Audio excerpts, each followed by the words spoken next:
Binigyang diin ng ilang mababatas na dapat ay factual at evidence-based ang impeachment complaint. Ito ay matapos ang umuugong na usapin hinggil dito kamakailan. Ang detalye sa pagbabalik ni Faith Santiago.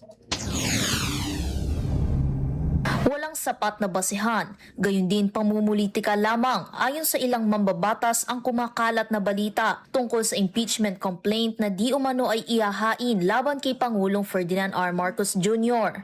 Binigyang diin ni House Assistant Majority Leader at Lanao del Sur 1st District Representative Zia Alonto Adyong pati ni House Committee on Higher and Technical Education at Tingog Party List Representative Jude Asidre na kinakailangang dumaan sa strict standards sa ilalim ng saligang batas ang anumang hakbang na may kinalaman sa impeachment. Dapat nila itong evidence-based, patas, may integridad at paktual.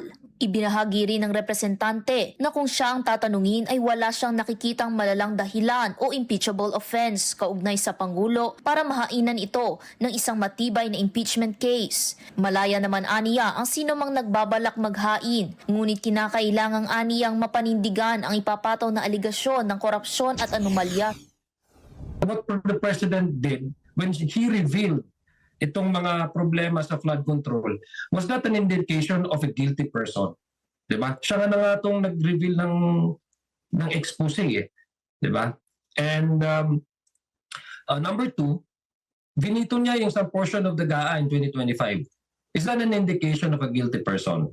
Binigyang diin din ni Adyong na hindi basta-basta magpapadala ang Kamara sa mga pahayag na hindi tiyak at may naratibong pamumulitika. Sang-ayon naman si Representative Asidre hinggil dito. Aniya dapat mayroong restraint at institutional responsibility ang Kamara lalo na sa mga isyong may implikasyon sa pamamahala. Nilinaw din ni Asidre na walang naghahain o nagpapaikot ng formal impeachment complaints sa buong mababang kapulungan kasabay ng pagdidiin hinggil sa responsibilidad ng mga mambabatas ang magsilbi sa publiko at iwasan ang anumang espekulasyon ng walang batayang dokumento at mga ebidensya. Para sa totoong balita sa Bagong Pilipinas, Faith Santiago, Congress News.